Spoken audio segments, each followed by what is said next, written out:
Déjeme saludar a una amiga de la casa para hablar precisamente de estos temas, a quien admiramos y respetamos. Es la historiadora Carla Mote. Carla, te saludo con mucho gusto. Buenas tardes, buenas noches. Hola, querido Vicente, buenas tardes, buenas noches a ti y a toda tu audiencia. ¿Cómo ves esta? Yo creo que fue soberbia. Muchos dirán, te pendejearon, te dieron con el látigo del desprecio, pero pues se supone que el periodista pregunta, el periodista dispone el micrófono, pero pues no le puedo exigir a nadie que diga nada, y creo que ya todo estaba dicho con la columna de esa del Vaz Carnal en el Reforma y el retuiteo, incluso la promoción que le da Gustavo de Hoyos a la basura que publicó el Pasquín Inmundo, Carla.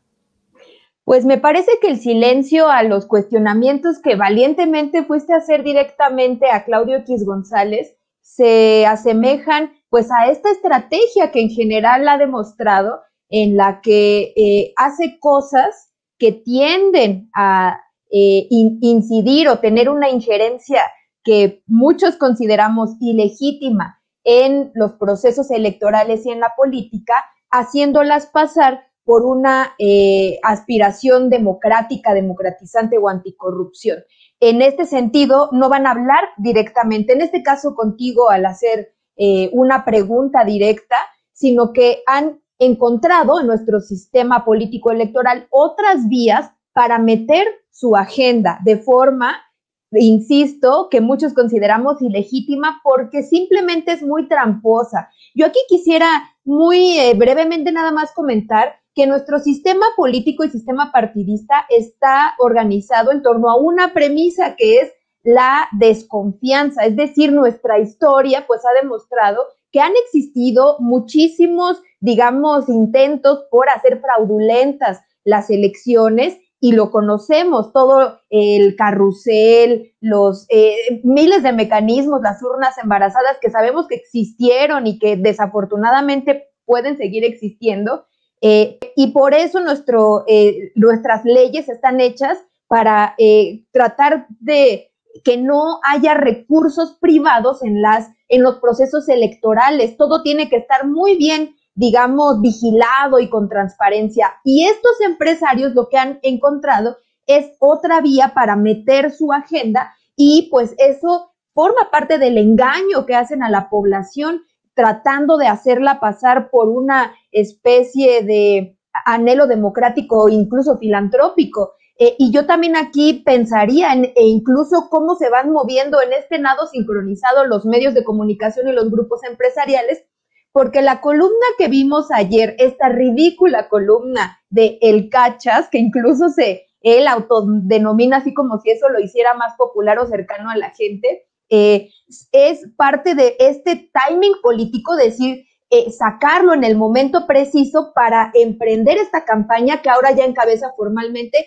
Sí por México, que es una organización encabezada por Coparmex y bueno, en este caso Gustavo de Hoyos, ex líder de este sindicato patronal, para ahora sí tratar de hacer esta supuesta campaña por el voto razonado, el voto que sea consciente, pero en realidad sabemos que su agenda apoya a la coalición opositora. Es un engaño, Vicente, y la verdad es que además de ser engaño, pues es cínico y muy ridículo. ¿Ves alguna implicación histórica de esa élite, de ese empresariado que pues que quiere tratar como ignorantes o como niños o como tú a saber a sus empleados? Y te lo pregunto porque pues para muchos nos resultó ridículo esto de intentar comunicarse en el mismo lenguaje. ¿Cuál es el lenguaje de tu empleado? ¿Cuál es el lenguaje de abajo?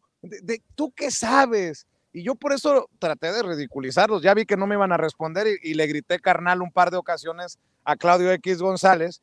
Pero ¿tú cómo lo ves como historiadora, Carla?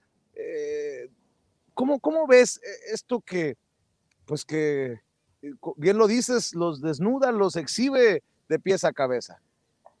Pensando en el momento histórico que estamos viviendo actualmente, yo no puedo evitar observarlo como una, digamos, manifestación de ese proyecto al que le apostaron en las últimas décadas y que está viendo su declive, que es el neoliberalismo. Las asociaciones de sindicales patronales, como en su caso la Coparmex, o asociaciones patronales a niveles local o regional, se formaron en el contexto de la posrevolución. La Coparmex en concreto viene de 1929 y es una organización pues que en su momento se crea en un contexto en el que están surgiendo apoyos estatales y un marco, digamos, afín para las organizaciones sindicales y obreras, y en su momento pues fueron esta oposición o contraposición a estos grupos.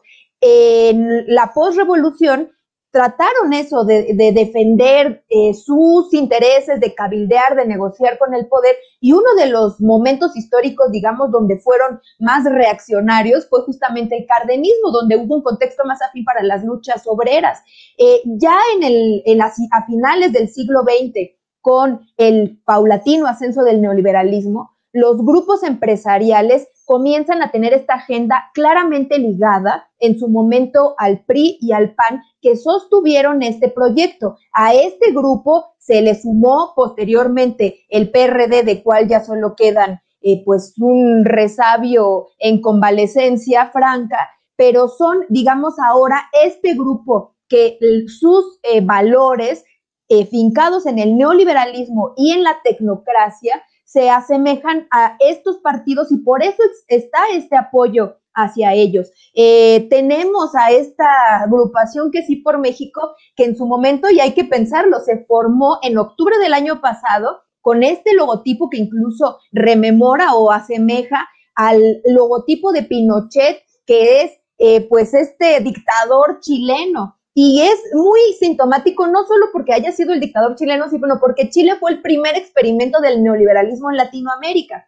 Estos grupos que están defendiendo este proyecto en declive, ahora yo los noto como si estuvieran desesperados, y dentro de esa desesperación llegan a hacer este tipo de campañas que son francamente patadas de ahogado, que resultan muy ridículas, además a pocos días de que termine el periodo de campañas. A mí también lo que creo que nos debería de encender las luces o parecer sintomático de cómo estamos viviendo este proceso electoral y la democracia mexicana es cómo estos grupos que tienen muchísimo poder económico pueden impunemente tratar de tener injerencia en las elecciones y de hacerlo con muchísimos recursos económicos. Si bien se vigila con lupa en los partidos políticos, y aún así tenemos casos como el de Samuel García en Nuevo León, por poner el ejemplo, de rebase de topes de campaña y de uso ilícito de recursos para gastos de campaña, los partidos tienen que ser vigilados con lupa y sus recursos se tienen que todos fiscalizar. Sin embargo, en este tipo de organizaciones tenemos un hueco legal y yo lo veo de esta forma: los tentáculos de estos empresarios, el digamos más preponderante y visible, que es Claudio X González, que se mete, digamos, en esta creación ideológica con apoyo a asociaciones de las organizaciones civiles y también con agrupaciones claramente empresariales, pero que tienen toda esta injerencia en la política sin fiscalización y sin rendirle cuentas absolutamente a nadie. Y aún así, bueno, estos grupos incluso pretenden decirle a los trabajadores, porque se asumen como los empresarios los que tienen la razón y los que tienen que dirigir a los trabajadores a esto que para ellos es muy normal, que hagan, que voten. Sabemos por quiénes están pretendiendo que voten, pero a mí lo que me sorprende es el cinismo y la impunidad con la que lo están haciendo en este momento. Carla, no me di cuenta quién era este personaje, simplemente me resultó vomitivo el leerlo, Eduardo Ocasio, pero vi tu tweet y no tuve más remedio que prestarle atención. Dices, de los creadores de la odontóloga epidemióloga, ahora llega a ustedes el mercadólogo arqueólogo, y ya nada más por no dejar lo último que aparece de Eduardo Ocasio en su semblanza, es que sus aportaciones e ideas han ayudado a cientos de marcas, muchas de las cuales están dentro de las 500 de Fortune, y que como conferencista ha participado en cientos de eventos en más de 10 países. Pues qué fraude, resulta un fraude, y yo no sé quién, si el periódico Reforma o los X González o los Gustavo de Hoyos fueron los que le pagaron la basura que publicó ayer. Pues desafortunadamente no lo vamos a saber justamente porque no hay transparencia en este tipo de campañas. Ahora bien, este tipo de personajes, digo, se le nota lo mercadólogo en la forma en la que se vende a sí mismo. Pareciera que es un todólogo, un experto, además humanista. Se dice que es arqueólogo porque escarba las mentes. Yo me pregunto, ¿a quién trata de engañar? Lo que me parece más curioso es que quienes le compran esa idea son justamente esta élite económica, porque digo, por algo lo contrataron, que pues son fácilmente apantallables por personajes con esta labia que ha de tener el señor para hablar en conferencias y vender ideas, vender humo, y que incluso él mismo es un producto de su propia mercadotecnia. Habla de que sabe de antropología, neuromarketing, y no sé qué otra serie de especialidades, y resulta tan curioso porque todo eso se resume en que es un mercadólogo, es alguien que sabe vender cosas y usa el lenguaje en ese sentido. Y yo decía, se parece, o yo recordé a la odontóloga epidemióloga porque son expertos en áreas que no necesariamente le dan un expertise académico para poder hablar seriamente de un tema y disfrazan ese conocimiento supuesto con saberes científicos para incidir políticamente, lo cual es a todas luces un engaño del que podemos nosotros deducir que detrás de todo esto pues hay muchísimos recursos económicos. Yo me imagino que para que esta odontóloga epidemióloga pudiera lanzar su libro al mercado con la rapidez con la que lo hizo, pues atrás había escritores ghostwriters, que son estos escritores empleados para fines específicos, y que seguramente ahí pues ella recibió dinero y puso sus credenciales ahí con una falta de ética tremenda. La mujer incluso me respondió diciéndome que yo era una rencorosa y envidiosa y que por eso yo escribía este tuit de broma, que no pude evitar hacerlo al leer ese currículum. Y bueno, pues también eso es sintomático de este sector que cree que si nos burlamos de ellos es porque les tenemos envidia o somos rencorosos. A ver, están haciendo un juego sucio. En el proceso electoral ellos están con las manos manchadas, digamos, de esta estrategia que es a todas luces perversa. Por cierto, esta doctora, Laurie Ann Jiménez, de Harvard, profesora investigadora de microbiología, dice ella en Twitter, es una de las asiduas entrevistadas por Carlos Loret de Mola, solo para dejarlo ahí sobre la mesa. Y estaba leyendo cómo contesta Carla Mote su resentimiento hacia mí y el dolor que le causa la reciente publicación de Eduardo Casia en Reforma, excelente por cierto, la adjunto, hijo de la chinga, son tan evidentes como su falta de valor, educación y decencia. Si tiene algo que decirme, aquí estoy para servirle. No, pues ya que le dice uno a esta doctora que se aventó un libro con todas las falencias habidas y por haber, y que ha sido exhibida una y otra vez. Querida Carla, yo no sé qué más falte por decirle o qué te falte por decirle a la odontóloga epidemióloga.